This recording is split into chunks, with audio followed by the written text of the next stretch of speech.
영성의 세 번째 이야기는 무엇입니까? 한번 보십시오. 순종하고입니다. 자, 우리 예수님을 알고 예수님을 믿는다는 것은 예수님의 삶의 방식의 매력을 느낀다는 것입니다. 우리 예수님이 이 땅에 오셔서 인간이 어떻게 참으로 하나님의 사람답게 살 수 있는가를 보여주셨는데, 그 예수님의 삶의 이야기로 들어가 보면 예수님은 참으로 하나님께 순종하는 삶이었다라는 사실을 보여줍니다. 자, 사도 바울은 이런 예수님을 죽기까지 복종하셨다, 이런 표현을 쓰는데요. 보십시오. 우리 예수님이 겟세마네 동산에서 땀방울이 핏방울이 되도록 기도하셨다라고 기록에 나옵니다. 무슨 얘기입니까?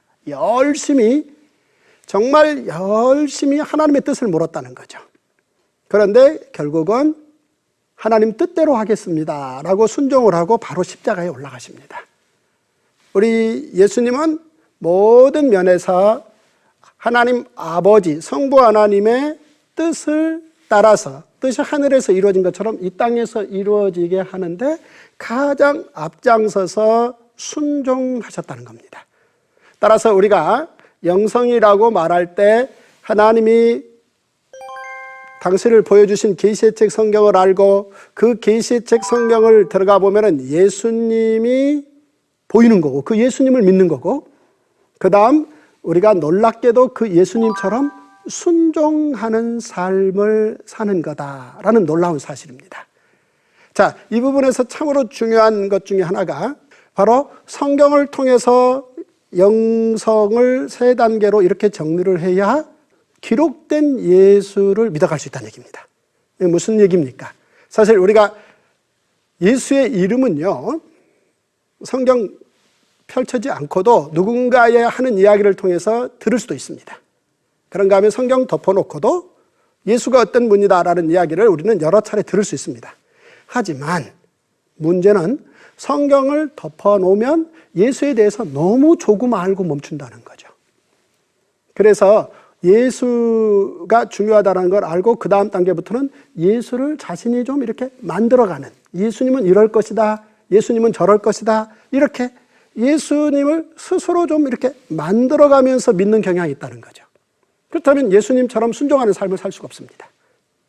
우리가 기록된 성경의 신구약의 모든 내용들이 하나님이 당신을 드러내시는 건데, 예수님을 통해서 당신을 드러내셨고, 그 예수님을 드러내신 것은 우리가 예수님처럼 살 수 있는 길을 열어서 진정한 아름다움, 진정한 영성의 삶을 살 수 있도록 우리의 길을 이끄신 내용이라면, 이제 우리는 꼼꼼히 내가 만든 예수가 아니라 기록된 예수를 잘 알고 그 예수님을 아는 만큼 우리가 그분의 삶의 이야기로 순종해가는 삶을 사는 것이다.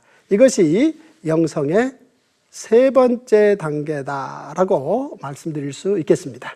자, 이렇게 우리가 영성의 첫 번째가 계시의 말씀 성경을 알고, 그 다음 두 번째가 그 계시의 말씀인 성경을 통해서 예수를 기록대로 믿고, 그 다음 세 번째가 우리 예수님처럼 순종하는 삶, 이런 삶을 지향하는 게 영성의 세 번째 이야기라면, 영성의 네 번째 이야기는 바로 이렇습니다. 바로 체험하는 삶입니다. 체험한다. 무슨 얘기입니까? 기적이 일어난다는 것이죠. 예수님의 순종 이야기에 가면 그 다음에 예수님의 순종의 가장 클라이맥스에서 발생하는 게 십자가의 순종인데, 그 십자가의 순종은 바로 부활의 기적으로 이어집니다. 그러니까 사실은 하나님께서 우리 인생들에게 많은 기적들을 주셨는데요, 최고의 기적이 우리 예수님의 부활의 기적입니다. 우리 인간은 예수를 닮아서 예수님처럼 살 수 있는데요, 예수님처럼 살 수 있다는 얘기는 이를테면 어떤 자연적 기능에 멈추지 않고 기적을 체험하면서 살아갈 수 있다라는 이야기입니다. 성경의 이야기는 사실은 늘 이렇게 문명을 이끄는 어떤 기계론적인 이야기와 그 다음 더 들어가면은 하나님의 기적 이야기가 늘 바탕에 쓰여져 있는데요. 가령 예를 들어서 아브라함 이야기 한번 가보십시다. 아브라함이 어떻습니까? 조카 롯을 구해야 되겠는데 싸움의 기술로나 여러 가지 준비된 상황으로 놓고 보면 아수르 연합군과 싸워서 이길 가능성 없습니다. 그래서 나름 최대한 머리를 써서 꾀를 낸 게 밤에 급습하는 겁니다. 그래서 318명을 데리고 아수르 연합군과 싸워서 이겼습니다. 그리고 조카 롯도 구하고 많은 성과를 거두어서 돌아오는데 길목에 멜기세덱이 기다리고 있다가 아브라함에게 윙크하면서 말합니다. 너 어떻게 된 건지 알지? 이 말을 아브라함이 바로 알아듣습니다. 무슨 얘기입니까? 싸움의 기술, 인간들이 싸울 때 머리를 써서 항상 이기기 위한 여러 수단 방법을 다 동원하고 이걸 싸움의 기술이라 그러는데 이런 싸움의 기술로 싸워서 이긴 게 아니라는 거죠. 바로 하나님의 기적이 들어갔다는 겁니다. 이 말을 아브라함이 바로 알아듣습니다. 왜냐하면 아브라함은 하나님의 기적을 체험했기 때문입니다. 그리고 나온 게 11조입니다.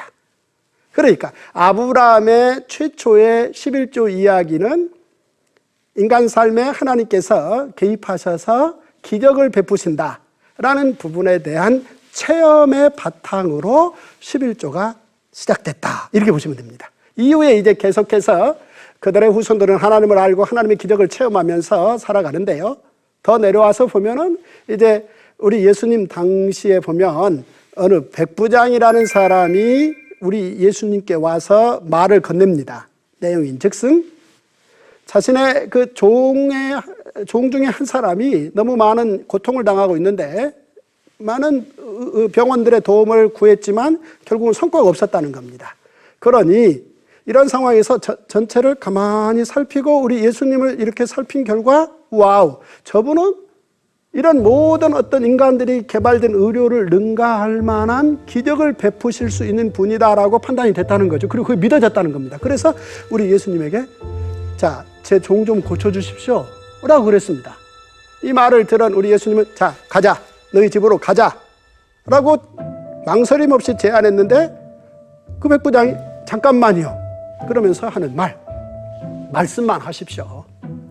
말씀만 하시면 즉시 제 하인이 낫겠습니다 라고 얘기를 합니다. 그러니까 어떤 가는 어떤 정성, 가서 손을 터치하는 뭐 이런 어떤 노력이 다 필요 없다는 겁니다.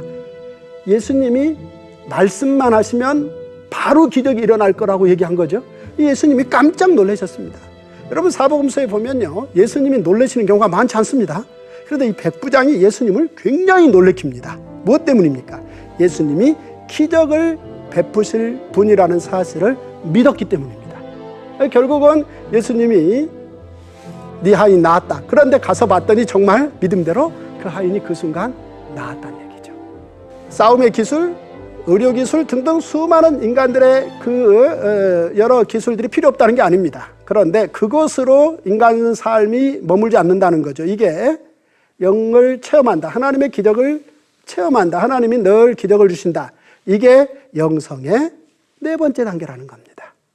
그래서 첫 번째는 알고, 두 번째는 믿고, 세 번째는 순종하고, 네 번째는 체험한다는 겁니다. 그러면 다섯 번째, 우리가 5살 아이들에게 영성은 이런 거야 라고 말해줄 다섯 번째 내용은 뭡니까? 바로 영광 돌린다는 겁니다. 무슨 얘기입니까? 이 이야기는 베드로의 이야기로 시작을 하겠습니다. 우리 예수님을 만난 베드로가 반해버렸습니다.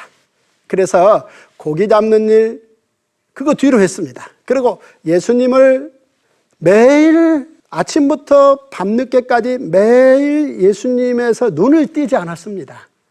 우리 예수님이 물고기와 생선을 손에 들려주고 사람들에게 건네주라 그러면 누구보다도 앞장서서 발에 땀날 만큼 뛰어서 그 일도 하셨고 그 일도 했고 등등. 자, 그렇게 예수님에게 반해서 3년째 살아갈 무렵에 우리 예수님이 이제 제자들에게 질문했습니다. 자연스럽게 우리 예수님의 질문은 야, 사람들이 나를 뭐라 그러더냐 이 질문이었습니다. 여기에서 우리 예수님이 다른 사람들의 시선에 대해서 굉장히 민감하신 모양이다 뭐 이렇게만 생각하면 안 되겠죠. 어쨌든 그러자 3년 만에 우리 예수님은 급기야 주변의 수많은 사람들로부터 선지자 중에 한 사람으로 고려되고 있다는 굉장한 이야기가 나왔습니다. 여러분 보십시오. 이 헤롯이요 세례 요한을 쉬 건드리지 못한 이유가 뭡니까? 사람들이 세례 요한을 선지자로 고려하고 있기 때문에 큰일 납니다. 그럼 모든 사람들이 선지자를 보호하려고 하는 거, 이게 이제 예수님 당시에 기본적으로 사실은 뭐 신앙이 뭐 이렇게 월등한 사람은 아니라 할지라도 대부분의 사람들의 생각 속에 배어 있는 아브라함 후손 민족들의 그 당시 평균 수준이었거든요. 자, 이들에게 3년 만에 우리 예수님이 선지자의 한 사람으로 고려되어진다. 누구는 엘리야라고 그러고 누구는 뭐 이사야라고 그러고 이런 얘기 나오는데 이건 굉장한 이야기입니다. 그런데 그래? 그리고 멈추지 않고 바로 우리 예수님께서 야 그러면 너희들에겐 난 누구냐? 너희는 누구라고 생각하느냐? 라고 바로 물었습니다. 그런데 그 12명 가운데 베드로가 주저없이 주는 그리스도시요 살아계신 하나님의 아들입니다 해서 딱 100점 친 겁니다. 와우! 그러니까 사실은 베드로가 예수님 만난 지 3년 만에 100점을 맞는 거죠. 이거 대단한 이야기입니다. 이게 이제 교회가 궁극적으로 보면 여기서 이 고백 가운데 이 예수님을 안, 이 놀라운 이 바탕 위에 이제 너희 몸이 성전 등 이제 교회 이야기가 본격적으로 시작이 되는데요. 바로 이 100점을 맞은 베드로가 며칠 후에 부활하신 주님을 그 갈릴리 바닷가에서 만납니다. 이 갈릴리 바닷가에서 이제 우리 예수님은 제자들에게 둘러 앉아서 말씀을 하시는 가운데 베드로를 꼭 집어서 이번에는 베드로에게 너 나 사랑해? 라고 3번을 묻습니다. 그리고 베드로에게 내 양을 먹이라 라고 말씀하시고 거기서 끝날 줄 알았는데 한 말씀을 더 하세요. 무슨 말씀인고? 야 베드로, 네가 지금까지는 허리에 띠 띄우고 네가 원하는 곳을 네 마음대로 다녔지 얘기입니다. 그리고는 하시는 말씀이 그러나 지금부터는 네가 원하는 대로 다니는 게 아니고 하나님이 원하는 대로 가야 된다 라고 얘기를 했다는 거예요.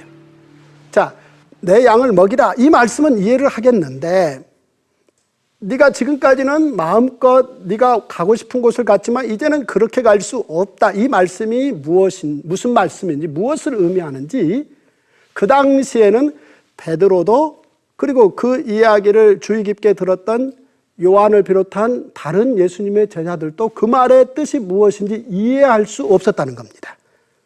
그런데 30여 년이 지나고 그러니까 십자가 사건이 있고 30여 년이 지나고 로마 대화재 사건이 AD 64년에 발생합니다. 이때 사실은 기독교의 발생에 대해서 무관심했던 로마 제국이 AD 64년에 발생한 로마 대화재 사건의 범인으로 기독교를 조작해서 지목한 후 갑자기 기독교인들 대표자들 200여 명을 모아서 처형하는 사건이 있었습니다. 바로 이때 당연히 기독교 전체 30여 년의 예수의 이야기를 퍼뜨려 오는데 앞장서온 베드로가 거기에 잡히는 건 당연한 거였고 그때 바로 AD 64년에 기독교 대화재 박해 사건의 주범으로 잡혀서 결국은 처형당하게 됩니다. 그런데 200여 명이 죽어갈 때 그때 사도 요한은 어떤 이유인지는 정확하게 알려지지 않았습니다만은 그때 함께 죽지 않습니다. 그리고 그 200여 명이 죽어가는 모습을 봅니다. 이후 사도 요한은 베드로 요한의 그 죽음의 사건을 놓고 어떻게 얘기하는 거니? 그때 30년 전 우리 예수님이 갈릴리 바닷가에서 네가 젊은 날은 네 마음대로 다녔지만 이제부터는 네가 허리에 띠 띄우고 팔을 벌리는 대로 가야 된다라는 그 말씀이 어떠한 죽음으로 하나님께 영광을 돌릴 것인가를 미리 예수님이 말씀하신 것이었다라고 사도 요한이 30년 전에 하셨던 말씀을 AD 64년에 로마 대화재 사건이 지난 후 발견합니다. 그게 무슨 얘기입니까?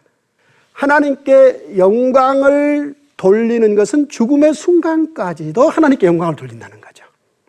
자, 이 말은 모든 그리스도인들이 항상 끝내 꿈꿔야 될 기독교인의 참으로 월등한 영성, 가장 아름답고 가장 영적인 삶은 죽음의 순간까지도 하나님께 영광을 돌리는 거다. 이렇게 말씀드릴 수 있겠습니다. 따라서 이제 우리는 5살 된 아이들에게 하나님의 영광을 꿈꾸는 인생을 살게끔 도와야 되고 그들에게 영성이 무엇인지를 그때 가르쳐야 되는데, 바로 이 5가지 내용을 좀 묶어서 잘 가르치면 좋겠습니다. 영성이란 한마디로 성경, 하나님이 당신이 누군지를 우리에게 말씀해 주신 성경을 아는 거다. 그리고 성경으로 들어가 보면 결국은 예수를 알 수 있고 예수를 기록된 대로 믿을 수 있다. 그 다음, 예수를 믿는다는 얘기는 당연히 믿습니다라고 멈추는 게 아니라 우리 예수님처럼 순종하는 삶을 사는 거다. 그 다음 더 나아가서 늘 하나님께 순종하는 삶은 하나님께서 기적을 체험시켜준다는 거예요. 30배, 60배, 100배의 결실을 맺게 한다는 겁니다. 사실은 하나 심어서 하나만 거두어도 이거 굉장한 건데요. 하나 심어서 2개를 거둔다는 건 더 굉장한 건데, 믿음을 심어서 순종하는 삶을 살면 30배, 60배, 100배의 결실을 체험케 한다. 이 체험한다는 겁니다. 그리고 끝까지 죽는 그 순간까지 하나님의 영광을 위해서 사는 거다. 이 5가지를 통으로 묶어서 알고 믿고 순종하고 체험하고 영광 돌리는 삶이 하나님께 영적으로 사는 삶이다. 이렇게 가르쳐주면 좋겠습니다. 이 시간에는 통영성에 대해서 살펴봤고, 다음 시간에는 이제 모세 오경의 내용이 어떠한가를 살펴보는 시간을 갖겠습니다. 감사합니다.